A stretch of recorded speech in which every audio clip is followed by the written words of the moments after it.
La historia de la salvación comenzó hace mucho tiempo. Y desde aquellos días, el guardián del Num ha seguido visitando a los hombres, para ayudarlos a llegar hasta el Num al final de sus días. A aquellos que escuchan su voz se les llama Profetae. Relatos del guardián del Num. Cuentos, leyendas y profecías para entender la vida.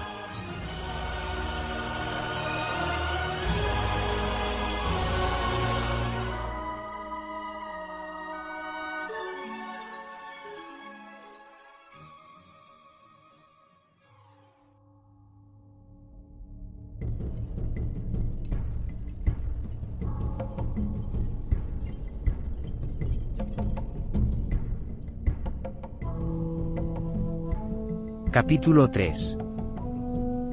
El Monte Carmelo.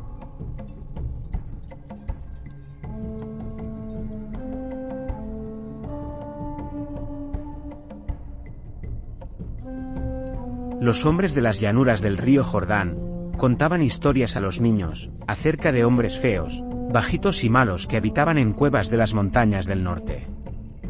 Hombres de extraño aspecto que se llevaban a los niños y mujeres cuando se quedaban aislados del resto del clan. Esos hombres eran conocidos como el pueblo de las cuevas. Por otro lado, estaban esos hombres que vivían en cuevas, concretamente en las que hay en el Monte Carmelo, y estos, a su vez, contaban historias a sus niños sobre unos hombres demonio, de hermoso rostro y talla elevada, que se pintaban el cuerpo para hacer magia. Se decía que tenían instrumentos construidos por el mismísimo Dios Serpiente. Por lo visto, estos seres disfrutaban matando a los varones y llevándose mujeres y niños del pueblo de hombres de las cuevas. Siempre, todo cuento para niños tiene parte de verdad y parte de invención. Pero esto último, no formaba parte de las creencias de ambos pueblos. Y todas estas historias eran consideradas veraces. Los hombres de las llanuras no veían a nadie del pueblo de las cuevas desde hacía varias generaciones. Lo cual no importaba, porque estas historias eran eficaces para mantener a los niños cerca del campamento, y así quitarles las ganas de explorar solos. De igual manera, el pueblo de las cuevas que habitaba en el Monte Carmelo, hacía varias generaciones que tampoco veían a nadie perteneciente a los hombres de las llanuras. Es más, tampoco veían a nadie de su mismo pueblo de fuera del monte. Contaba el viejo chamán, que a las reuniones anuales que tradicionalmente se celebraban todos los años, y al que antiguamente acudían todos los clanes, de un tiempo a esta parte, ya no acudía ningún otro clan.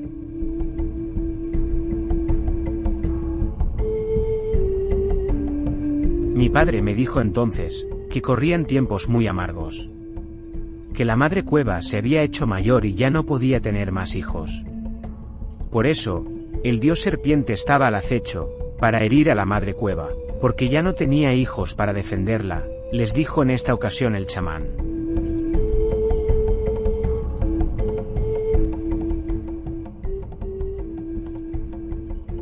Lo cierto es que había una reunión de todos los clanes del pueblo de las cuevas durante la última luna llena de verano. Dicha asamblea se llevaba a cabo en la estepa que había allá lejos, al oriente del Monte Carmelo.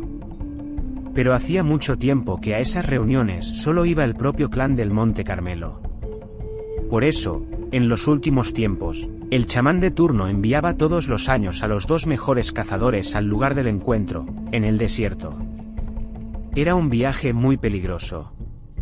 Además del lobo y del león, los dos héroes tenían que evitar ser vistos por los hombres de las llanuras del Jordán. Como el chamán les había explicado, el dios serpiente estaba al acecho para herir a la madre cueva. El regreso de los héroes era recibido con una gran fiesta durante los últimos años, aunque vinieran con las manos vacías y sin noticias de otros clanes.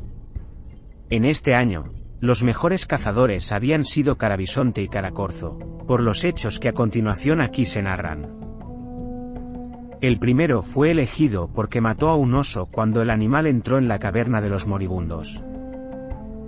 El animal penetró en el territorio del clan cuando Carabisonte, que estaba guardando la noche del clan, se había quedado dormido en el otero del monte, envuelto en su manto de piel de uro. La hija del anciano jefe, que estaba allí cuidando de los enfermos, fue agredida por el animal, pero aún así, pudo hacer sonar el cuerno de alarma. El sonido del cuerno y los gruñidos de varios animales sobresaltaron a Carabisonte, y asustado más por el castigo del jefe del clan que por la alarma, cogió su lanza de venablo de piedra tallada y corrió ladera abajo, hacia el lugar de procedencia del sonido. Gracias a Madre Cueva, se encontraba lo suficientemente cerca, como para empezar a oír los gritos de la joven y los gruñidos del visitante inoportuno. Carabisonte pensó que ese lobo, al que el idiota de Caracorzo había estado alimentando furtivamente, había decidido dar un paso más temerario en su relación con los hombres del clan. Pero al llegar y entrar en la caverna de los moribundos, vio a la hija del anciano jefe caída en el suelo, chillando, y a un enorme oso puesto sobre sus patas traseras para amedrentar, no a ningún humano, sino para defenderse de un lobo. El oso ni siquiera se percató de la presencia de Carabisonte. Entonces, este saltó sobre la espalda del oso, clavándole certeramente el aguijón de piedra en la nuca. Carabisonte cambió su manto por aquella otra piel.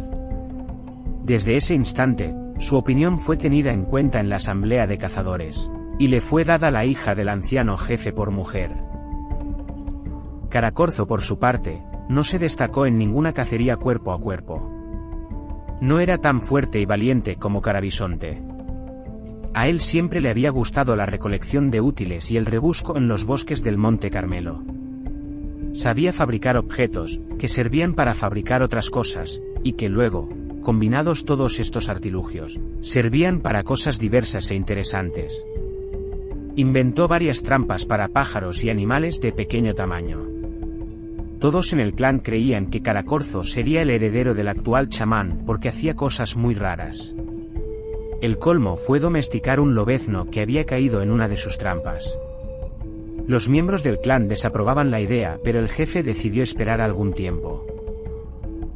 Y ante la formidable experiencia en la caverna de los moribundos, el jefe ordenó que todo el clan alimentase y tratase bien a Venablo, que desde ese momento tuvo su propio nombre, como cualquier otro miembro del clan.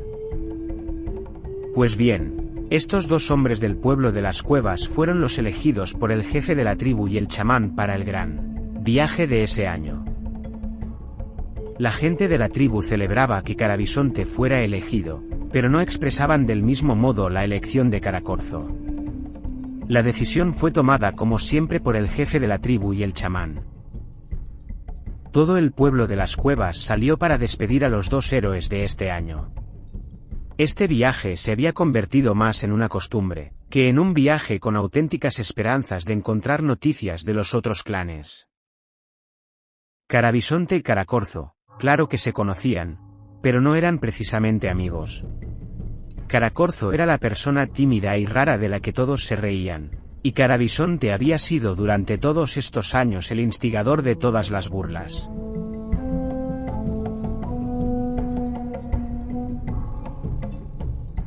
O se quieren o se matan, le dijo el chamán al jefe durante la fiesta de despedida de ambos.